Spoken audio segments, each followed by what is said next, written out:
Continuamos con este subprograma Dejando Huellas en Ti. Hoy tendremos una entrevista con uno de los mejores y grandes hombres de nuestra comunidad que están marcando la diferencia en toda nuestra comunidad internacional y localmente. Y hablamos del señor Francisco Ávila con nosotros. Qué gusto tenerlo aquí esta mañana. Buenas tardes, Nelly. Buenos días. Buenos días, Paula. Para mí es un gran placer, es un gran honor estar aquí con ustedes este día y muchísimas gracias por la invitación. Sí. Paola, ¿tiene...? Bueno, señor José, es un orgullo. Garífuna, usted ha hecho muchas labores aquí en la comunidad. Cuéntanos un poco de su trayectoria. ¿Tiene tiempo? Bueno, para mí nuevamente es un gran placer. Y en cuanto a mi trayectoria, pues yo soy oriundo de la aldea garífuna de Cristales. Cuando lo digo así, la gente queda pensando y con esa intención lo hago. ¿Y de dónde queda Cristales? Cristales es un barrio hoy de la ciudad de Trujillo. Ahí nací, viví ahí hasta los 2 meses, de acuerdo a lo que me dice mi madre. Y a los 2 meses me trasladó con mi hermano gemelo, porque tengo un hermano idéntico, a la ciudad de La Ceiba. Y crecí en la ciudad de La Ceiba, ahí hice mi primaria, crecí en La Ceiba hasta la edad de 15 años, cuando me trasladé para la ciudad de Boston con mis padres. Entonces, los primeros 15 años de mi vida los viví en Honduras. Este año cumplo 50 años de haber emigrado a este país con mi padre. Y llegando a Boston, bueno, siempre se me preguntan cómo fue mi experiencia migratoria y lo explico de la siguiente manera. El hecho de que mi experiencia migratoria es muy diferente a la mayoría de mis contemporáneos, porque llegué aquí de niño. Yo no tuve opción, solo nos dijeron nos vamos y nos venimos. Ahora, mi obligación al venir para acá era estudiar. Entonces, eso fue mi obligación y eso fue lo que me dediqué desde que llegué. En ese aspecto creo que, bueno, no es que creo, estoy seguro que no defraudé a mis padres, porque aquí terminé la secundaria y aquí también terminé la universidad. Aquí he realizado toda mi vida profesional. Y bueno, ese es un pequeño resumen y hay más, ¿verdad? Pero para comenzar. La verdad, usted es una persona muy admirable, señor José. Para nuestra comunidad garífuna estamos en un mes muy importante, en lo cual usted ha hecho tantas labores. Cuéntanos de las labores civiles que usted ha hecho aquí en los Estados Unidos. Me voy a remontar brevemente a la historia para llegar a esto, porque tiene mucho que ver con eso. Y ya dije anteriormente, tengo 50 años de estar en este país. Llegué un año después de lo que celebramos ayer o conmemoramos ayer, el asesinato de Martin Luther King. Yo llegué aquí. Cuando yo llegué a este país todavía estaba en crisis. Acabamos de pasar la época del racismo, de la discriminación. Se estaban implementando los derechos civiles que el doctor King, por lo cual falleció, lo mataron. Digo eso para decir que llegué en esa época de discriminación. Y lo explico de esta manera. En aquel tiempo solo habían 2 razas en este país. ¿Eras negro o eras blanco? Lo interesante es que el blanco me llamaba negro y el negro americano me llamaba extranjero, foreigner, decía. Ese rechazo, ese desprecio, es que me lleva a averiguar la historia de nosotros los garífunas, la cual nunca aprendí en Honduras. Pero ese rechazo es el que me lleva a investigar quiénes somos nosotros, de dónde originamos. Y encuentro la historia, y eso ya es cuando estoy en la universidad, porque entonces ya domino el inglés, por la cual no me llamaban extranjero, porque no hablaba inglés en aquel tiempo. Ya que en la universidad domino el idioma y es ahí donde empiezo a hacer mis investigaciones. Entonces de ahí nace ese orgullo de ser garífuna. Encontré la historia, encontré que es una historia muy rica, encontré que tenemos una historia muy distinguida y le digo a las personas, y a partir de entonces no me identifiqué como hondureño, no me identifiqué como negro, sino que me empecé a identificar como garífuna. Y realicé toda mi vida profesional y cuento de que a la edad de 34 años, por ahí de 1988, hice un viaje a Los Ángeles, un viaje de negocio que había estado ahí en varias ocasiones. Esa vez me tuve que quedar durante el fin de semana. Y en ese viaje, estando en la habitación de mi hotel, empecé a reflexionar sobre mi vida. Y esa reflexión me llevó a la realización de que a los 34 años yo había logrado todos mis metas y todos mis objetivos que me había trazado personalmente. Pero al mismo tiempo, en la mente escuchaba esta voz que no me dejaba quieto y la voz esa me preguntaba, ¿pero qué has hecho por tu pueblo? ¿Qué has hecho por tu pueblo? Regresé a Dallas, Texas, donde vivía en aquel tiempo. Le conté a mi esposa y le dije lo siguiente: quiero que sepas que yo considero eso un llamado. Y quiero decirte que he decidido que voy a responder a ese llamado. Ahí empieza mi participación a defender y a promover la identidad garífuna. Eso hace 31 años. Ahora que comenzó. Entonces, todo lo que estoy haciendo ahora es esa trayectoria personal que me llevó a descubrir nuestra historia y también me llevó a entender de que las bendiciones son para compartir. Y en este caso tenía que compartir, ya estaba realizado, pero tenía que dar a mi pueblo y ahí empecé a defenderlo. Y en 1991 en 1989, hace 30 años, realicé la primera reunión aquí en Nueva York para organizar la comunidad garífuna. Todavía viviendo en Texas. Eso fue el 5 de febrero de 1989, hace 30 años. Y siempre que digo eso, relato lo siguiente. Mi hija, Jasmine, que es la menor, cumplió 30 años ayer, el 4 de abril. Entonces, lo digo porque es un recordatorio que es una vida entera que he dedicado a esto. Sí. Y eso nos lleva a 1991 a organizar lo que llamamos el primer encuentro cumbre garífuna.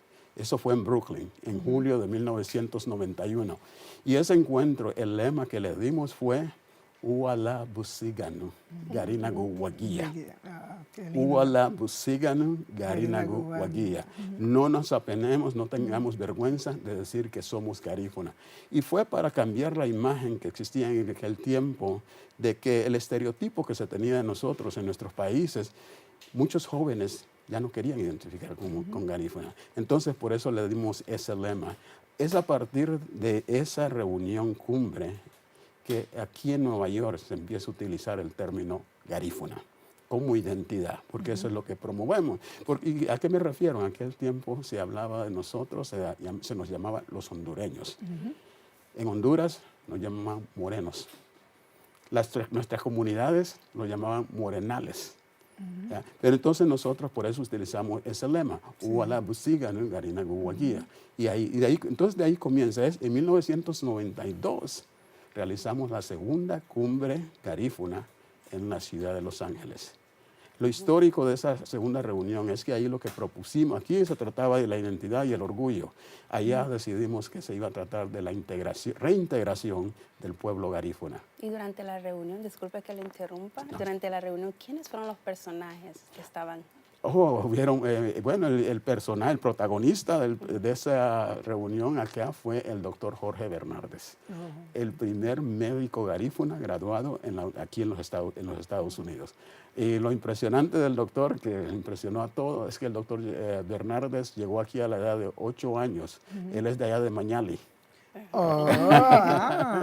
Él es de Mañali, llegó. Él en su hogar no se habla ningún otro idioma más que el idioma garífuna. Y los hijos que nacieron aquí, todos hablan garífuna. Entonces, él fue la atracción de ese día. Estaba la afinada señora Dionisia Maya, doña Micha.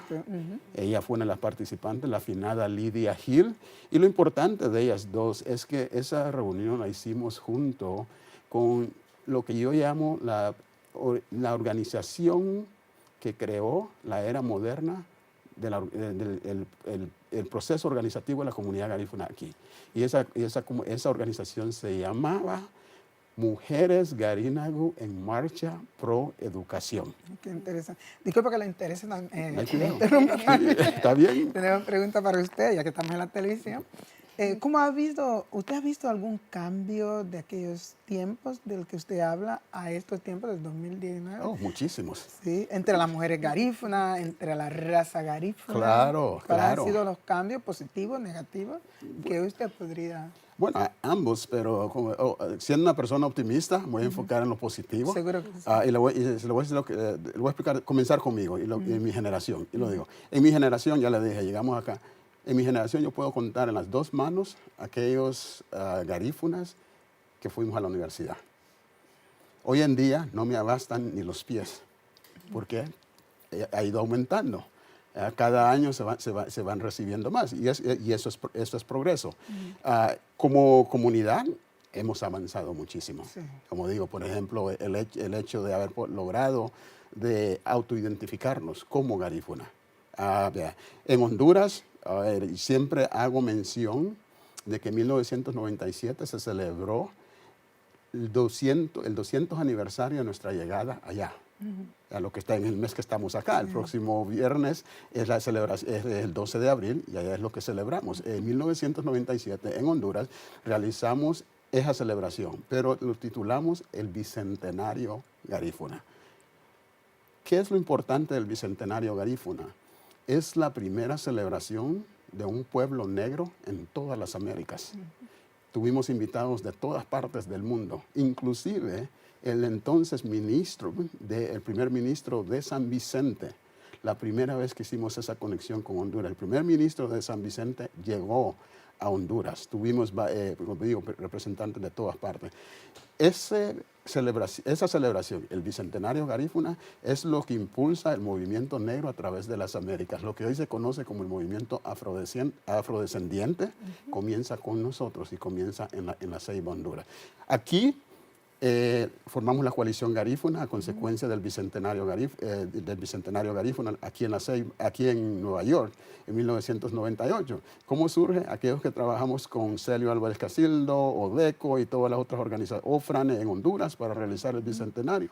Regresamos a Nueva York y decimos, ¿y cómo continuamos esta unión, esta integración? Entonces decidimos formar una organización de organizaciones, lo que se llama una organización paraguas, llamada la Coalición Garífuna. 21 personas, 12 diferentes organizaciones formamos la Coalición Garífuna. Eso da un giro en que es la primera organización de ese nivel, que aglutina a varias organizaciones, y eso es lo que nos permite abogar aquí, también aparte de abogar, cabildear, apoyando a ODECO en Honduras, a Washington, con viajes a Washington, gestiones políticas y todo eso, continuación. Luego, eventualmente, hace como 10, 11 años, logramos, aquí comenzando en el Bronx, que se proclamara el mes de la herencia garífuna aquí en el Bronx. Eso fue en el 2009, hace 10 años. Y eso, de ahí, el 2010, pasa a nivel estatal. El entonces asambleísta Michael Benjamin es el primero en presentarlo en la Asamblea de Nueva York. Y luego, en el 2011, se nos agrega el reverendo Díaz, que estaba de senador, y entonces se presenta la proclama en el Senado del Estado de Nueva York, así como la Asamblea. ¿Cuál es la importancia de eso? También el hecho de que él nos hace la primera invitación como pueblo garífuna. En ese tiempo llevamos 2 buses a Albany, sentados en el balcón del Senado, mientras él presentaba nuestra historia, él leía el contenido de la proclama y nosotros la recibíamos. Habíamos como 5 representantes en el centro del Senado donde la recibimos. Eso es histórico. ¿Por qué? Porque, y lo digo con orgullo, Nueva York tiene el privilegio de tener el único mes de la herencia garífuna en todo el mundo. Porque el resto de las poblaciones donde venimos, por ejemplo en Honduras, decidieron llamarlo el mes de la herencia africana. En Guatemala se celebra la llegada, que es el 26 de noviembre. En Belice el 19 y también en Nicaragua el 19 de noviembre. Es un día. Sí. Aquí proclamamos un mes. ¿Por qué el mes? Me va a preguntar. Sí, pero hace poco, como mencionó al reverendo Rubén Díaz, y hace poco fui invitada a una reunión. Yo creo que le mandé un mensaje. Sí. Y él donó $35, $35,000, creo que a nuestra comunidad garífuna. ¿Para dónde va ese dinero? ¿Cuál va a ser el beneficio de nuestra comunidad allá en Honduras y aquí en Nueva York con ese dinero? Okay, ¿A dónde hay más prioridad? ¿Ahorita en Honduras o aquí en Nueva York? Es una buena pregunta y me da la oportunidad de aclarar ese tema. Seguro que sí. Me da la oportunidad de aclarar ese tema. Sí, el reverendo asignó lo que se llaman fondos discrecionarios. Cada concejal, él es el concejal del Distrito 18, que es donde vivo yo, entonces él apartó $35,000 para la comunidad garífuna. ¿ya? Ahora, esos $35,000 son para diferentes actividades, específicamente culturales. ¿Ya? Es para poder celebrar, por decir así, festivales, eventos culturales, eventos familiares, y para eso son los fondos. La explicación que tengo que dar: los fondos discrecionales son para los 5 condados de la ciudad de Nueva York. No se pueden usar fuera, aún aquí fuera del estado, ni siquiera en Long Island, que está aquí en el mismo estado, ni siquiera ahí. Tienen que ser los 5 condados de la ciudad de Nueva York. En cuanto a prioridades, bueno, la coalición surge, como dije anteriormente, como parte de esa colaboración con Honduras, específicamente con ODECO. Y es así como logramos el Bicentenario y muchas cosas más que han continuado. Entonces, esa colaboración entre Nueva York, la comunidad garífuna de Nueva York y Honduras, siempre ha estado ahí.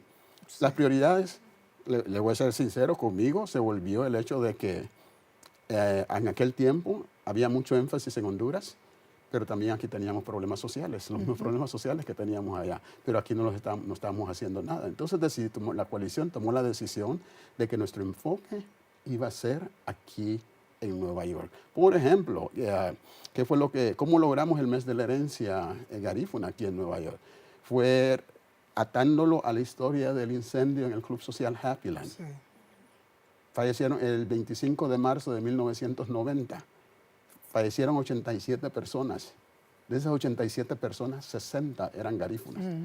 La mayoría de las víctimas fueron garífunas. Entonces esa era una historia que no se había atado. Y cuando nosotros empezamos a gestionar el mes de la herencia garífuna, cuando empezamos a buscar fondos, hay que contar una historia convincente que ate a la comunidad, a la ciudad donde vivimos. Entonces esa fue la historia que pudimos atar. Y una vez que empezamos a contar esa historia, ya no había que explicar nada, porque solo, sí, recordamos, pero no sabíamos que la mayoría de las víctimas habían sido garífunas. Y eso nos dio el impulso en cuanto al trabajo organizado, y al mismo tiempo, pues de ahí el trabajo organizado ya nos llevó al cabildeo político, que es lo que nos permite a que el reverendo Díaz, concejal Díaz, asigne $35,000 a la coalición garífuna, pero para la comunidad garífuna. Para la comunidad garífuna. Y antes de pasarle a Paola, ¿qué usted opina, verdad? Porque no podemos desentendernos de lo que está pasando ahí en la frontera. Claro. ¿Qué usted opina? ¿Usted qué cree, verdad? ¿Cuál es? O Paola, vamos a opinar, vamos a abrir esto. Está bien, sí. ¿Cuál es el motivo, vamos a decir así, verdad? ¿Cuál es el motivo por el cual estas personas están dejando sus tierras, sus casas, arriesgando su vida para llegar a Estados Unidos? ¿Cuál usted cree, Paola también puede opinar, pero también usted puede opinar? Vamos a dejarlo abiertamente, ¿verdad? No, yo puedo empezar y voy a ahondar porque es un tema muy importante. Porque ellos, ¿verdad?, asimilan que nuestras autoridades allá en nuestros países no están haciendo lo suficiente por ellos. No hay trabajo, mucha delincuencia, pues no estamos ajenos a todo lo que está pasando, porque leemos las redes desde que, oye, esas redes dicen... hoy no nos perdemos nada. Como yo digo, uno ya no tiene vida privada. Exactamente. Entonces, ¿verdad? Sí. Nos informamos lo que está pasando y es triste lo que está pasando. ¿Qué usted opina? Y después usted también puede opinar como joven. Nelly, es triste, pero voy a decir lo que digo. La inmigración no es nueva. Si leemos la Biblia, las caravanas no son nuevas. Es parte de la historia de la humanidad. Así es. Solo es que ahora ha tocado a nuestro país de origen. Y digo que no es nueva porque nosotros, por ejemplo, nosotros los garífunas, estamos emigrando a este país desde los 30. Yo no había nacido hace 80 años cuando empezamos a emigrar a este país. Y de acuerdo, mi madre me cuenta que la migración masiva se da durante la Segunda Guerra Mundial. Que eso es entre los 40 y concluye en el 46. ¿Y por qué? Porque la guerra causa una crisis económica alrededor del mundo. Y ella me dice que en Trujillo, donde nací yo, y ahí estaba viviendo, ella dice, Francisco, todo se acabó. No había nada, no había recursos. Entonces de ahí es donde los hombres garífunas empiezan a embarcarse. De ahí comienza nuestra migración. Y en los 30 fue lo mismo. Pero entonces de ahí comienza. Eso para decir que también está documentado que nosotros los garífunas tenemos el historial más largo de migración legal de Honduras. Somos nosotros los garífunas. Entonces no es nuevo. Hablando de delegación, disculpa que le interrumpa nuevamente, se dice que aquí en los Estados Unidos sabemos más de 250,000 garífunas. Sí, exactamente. Pero me gustaría saber qué métodos utilizaron para poder llegar a esa conclusión. Ok, voy a concluir lo que estaba diciendo y voy para llegar ahí. Porque la única forma de atar cabos es con la historia, ¿verdad? Que tenemos para lo que está sucediendo. Porque entonces, como le digo, es la primera vez. Ahora, la primera vez que la comunidad hondureña en general emigra masivamente es hace 21 años, 1998, el huracán Mitch. Oh, okay. Acuérdese que destruyó todo lo que es la industria, todo lo que es la agricultura. Yo lo presencié. Exactamente. ¿Ya? Ahí es donde por primera vez el hondureño sale masivamente de su país. No nos olvidemos que lo que llamamos tepecianos, lo que tienen protección temporal, es a causa de ese huracán. Exactamente. Entonces, pero es la primera vez que el hondureño tiene que hacer eso. Ahora, para llegar brevemente, esta crisis no es nueva. Esto comenzó en el 2014. Recordemos los niños que vinieron solos. Y luego las mujeres, con lo que le pusieron los grilletes. Entonces, esto ha estado pasando por ahora 5 años. ¿Y cuál es la razón? La misma razón que lleva en aquel tiempo. Se lo voy a resumir de esta manera. Yo hablo de que aún yo que llegué aquí de niño, soy un refugiado económico. Porque si en mi país existieran los recursos que estaban aquí, mis padres no hubieran tenido razón de abandonar sus carreras que tenían allá para podernos proveer una educación. Entonces, y sigue siendo lo mismo ahora con somos refugiados económicos. Entonces, para llegar a ¿cómo figuramos eso? Analizando el censo, específicamente el censo del 2000.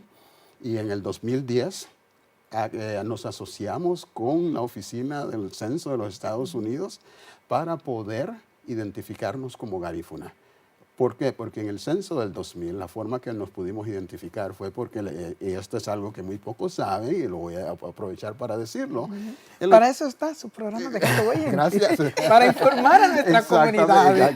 Gracias. Y gracias por la oportunidad. Y tiene que ver que deja esas huellas aquí. En el censo del 2000, cuando analizamos el censo del 2000, aquí en el Bronx es el único condado donde aparece un país centroamericano.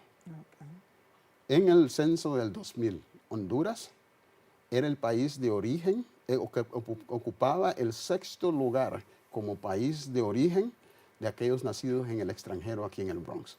El único condado donde aparecía. Ahora, ¿quiénes son la mayoría de los hondureños que viven en el Bronx? Los hondureños garífunas. Yo le digo a las personas y lo digo a todo el mundo, aquí en el Bronx es la comunidad garífuna más grande del mundo. ¿Por qué? Porque aquí en Nueva York hay 250,000 entre nosotros, la mitad de esa población está aquí en el Bronx. Es más grande que Masca, es más grande que cualquier comunidad de las 53 que hay en Honduras, o de las 6 que hay en Belice, o las 3 que hay en Guatemala, o las 3 que hay en Nicaragua. Entonces, por eso. Ahora, nuevamente, ¿por qué decimos, cómo lo pudimos comprobar? Nosotros somos los hondureños la mayoría, pero aquí está la población hondureña más grande fuera de Centroamérica, está aquí en Nueva York. Aquí en Nueva York está la comunidad guatemalteca más grande fuera de Guatemala. Y aquí en Nueva York está la segunda comunidad beliceña más grande, la más grande está en California, pero aquí está. Entonces, esas 3 comunidades es lo que compone esos 250,000. Y eso lo pudimos comprobar analizando el censo de los Estados Unidos. Interesante. Sí, muy interesante. Muchas personas piensan que los garífunas, bueno, venimos de Honduras, prácticamente no, habemos en Belice, Guatemala, y es por eso esa conclusión ha llegado, que mucha esa cantidad es lo que hay aquí. Y es una buena oportunidad para explicar por qué celebramos abril, ya sea como el mes de la herencia garífuna o el mes de la herencia africana ya, y el 12 de abril como la llegada. Y por ejemplo aquí específicamente lo proclamamos del 11 de marzo al 12 de abril. ¿Qué tiene que ver? Remontarnos a la historia. El hecho de que nuestros ancestros son originarios de la isla de San Vicente, en el Caribe, allá por Venezuela. Bien lejos. Combatieron a los ingleses en San Vicente por 30 años, con 2 guerras, que se llamaban las guerras caribeñas.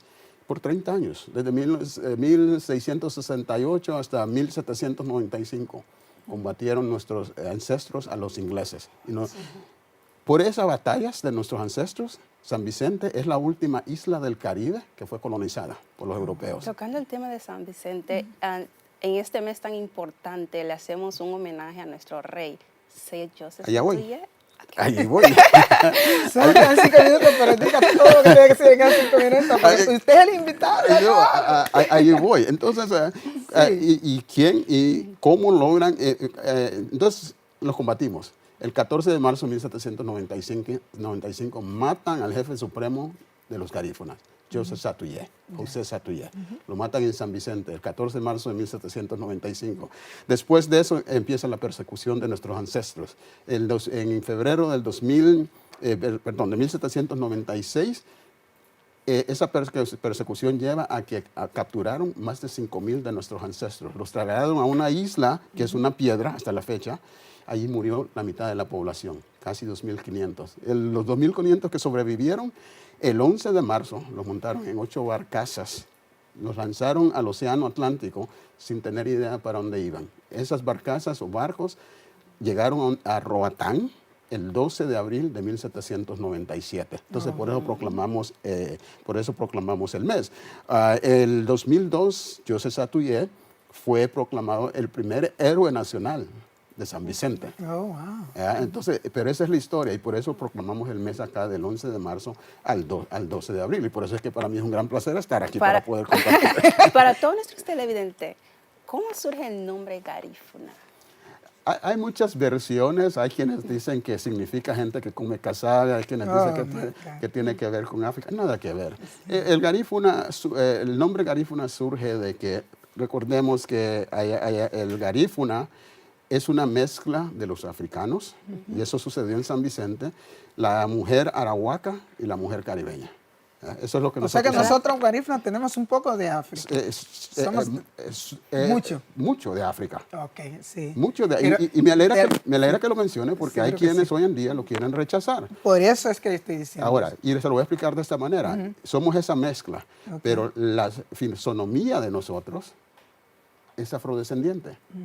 Y esta es la importancia de la historia. A los que expulsaron, no fue a todos los garífunas. Expulsaron a los garífunas que se habían mezclado con los africanos, los que tenían apariencia negra.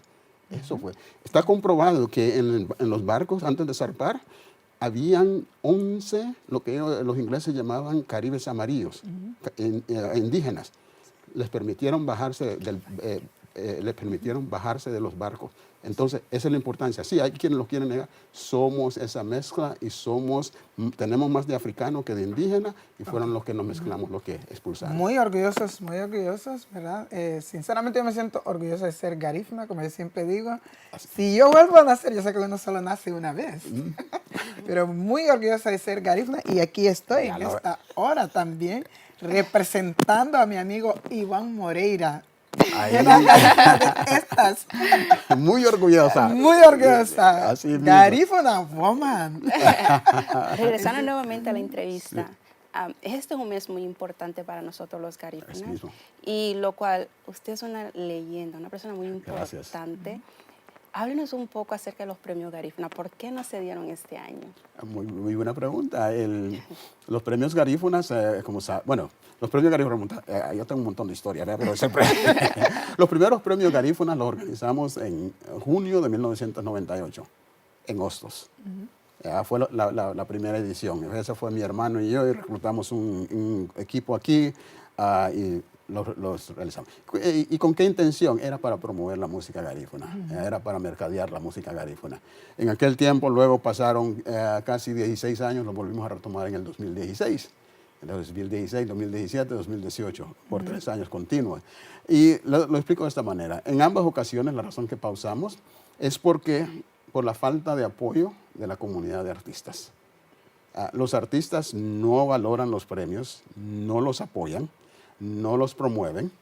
Los Grammys, los premios, y es la razón que nosotros lo hacemos, los premios son parte de la promoción. Usted ve un artista que solo con ser nominado a los premios Grammys o a los premios Lo Nuestro, los premios Juventud, lo ponen en su biografía. Nominado en 1996 a los premios Lo Nuestro. Nuestros artistas no hacen eso. Y sería muy lindo que eso pasara. A veces cuando yo estoy, especialmente en Univisión, cuando están dando los premios Garífunas en Telemundo, yo digo, wow, siempre miro y digo, el señor José, los artistas garífunas, espero que valoren lo que nosotros tenemos y se reflejen y miren eso, porque esa es una escala para subir, pero en lo contrario, muchos como que no apoyan. No, exactamente. Y es muy importante apoyarnos entre nosotros. Tenemos que apoyarnos. Yo creo que ese es un factor, ¿verdad?, que hace falta en nuestra comunidad, la unidad, ¿verdad? Porque a estas alturas, ¿por qué tenemos que estar desunidos? Yo creo que si todos nosotros como garífunas nos unimos, haríamos un mundo diferente entre los garífunas. Pero como que hay algo que nos impide. Yo le puedo decir cuál es ese algo. Yo lo llamo la fragmentación del pueblo garífuna. Y la fragmentación, lo voy a decir aquí, porque la fragmentación del pueblo garífuna es el hecho de que nadie se ve como garífuna. Nadie dice yo soy garífuna. Yo soy hondureño. Pero yo soy hondureño, soy corozaleño. Yo soy de Sambo Creek. Yo soy de Río Esteban. Todo el mundo habla de dónde origina. Primero la nación y luego su comunidad. Pero nadie dice. Aquí en Nueva York, el miércoles hice una entrevista y me lo preguntaron. Me dice, ¿dónde cree usted que se practica más y se ejerce más la cultura garífuna? Aquí en Nueva York. Y hasta el extremo que en 2007 yo lo empecé a decir y lo mantengo, que Nueva York hoy en día es el epicentro de la cultura garífuna. Ahora, ¿por qué? Porque, y les explico, vuelvo a lo de inmigrantes, vuelvo a la inmigración. Es la tendencia del ser humano que cuando estamos en nuestros países de origen, cuando lo tenemos todo, no lo valoramos, hasta lo despreciamos. Y luego emigramos y aquí añoramos todo lo que teníamos allá. ¡Ay, cuánto me hace falta el judú! Es verdad que cuando, ¿verdad? Ha sido una bendición, porque ya nos están haciendo señales. Ha sido una gran bendición tenerlo aquí, ¿verdad? Igualmente. Francisco Gracias por la Ávila. oportunidad. Y la verdad, ¿qué podemos hacer? ¿Cuál es el último mensaje que usted manda para nuestra comunidad? ¿Qué podemos hacer para unirnos? Para dejar esas cositas de... Tú eres de Corozal, tú eres de Trujillo, tú eres... ¿Qué podemos hacer? ¿Cuál es el mensaje que ustedes quieren mandarle? El mensaje que les quiero dejar es identifiquémonos como garífuna. Garina Guaguía. Digámoslo, cantémoslo a los cuatro vientos, enseñémosles a nuestros niños a decirlo. Como les dije, yo desde que descubrí nuestra historia, yo no me identifico, al menos que me pregunten, ¿dónde naciste? Entonces ahí digo, pero de otra manera, yo soy garífuna. Y realmente cuando se lo digo a los extranjeros, what's that? Let me explain. Una última pregunta rápidamente. ¿Habrán premios garífuna en el 2020? Porque yo he presenciado, yo he estado ahí y es normalmente un evento muy lindo, muy hermoso. Van a ver. Porque ahora está la inquietud, ay, es el mejor evento que hemos asistido, nos hace falta. Pero ya tenía mi traje. Por eso le pregunté hace poco. ¿Por qué no dejando huellas ahí, entrevistando, hablando de los malos peores vestidos? Los premios de la música garífuna van a volver. En otro formato, pero van a volver. Okay. Y aquí mismo usted va a venir a... Aquí va a ser la primicia. Así es. Será un honor. Será un honor tenerlo aquí. Para nosotros, para mí también. Gracias por la sí. oportunidad de dirigirme a la audiencia de Dejando Huellas. Es un placer, es un gran honor compartir toda la información. Okay. Muchísimas gracias. Así que... Es un placer, señor Francisco. Espero volverlo a ver nuevamente. Sí, muchas gracias Un por placer. el tiempo que usted toma para estar aquí en Dejando Huellas. Dejando sus huellas.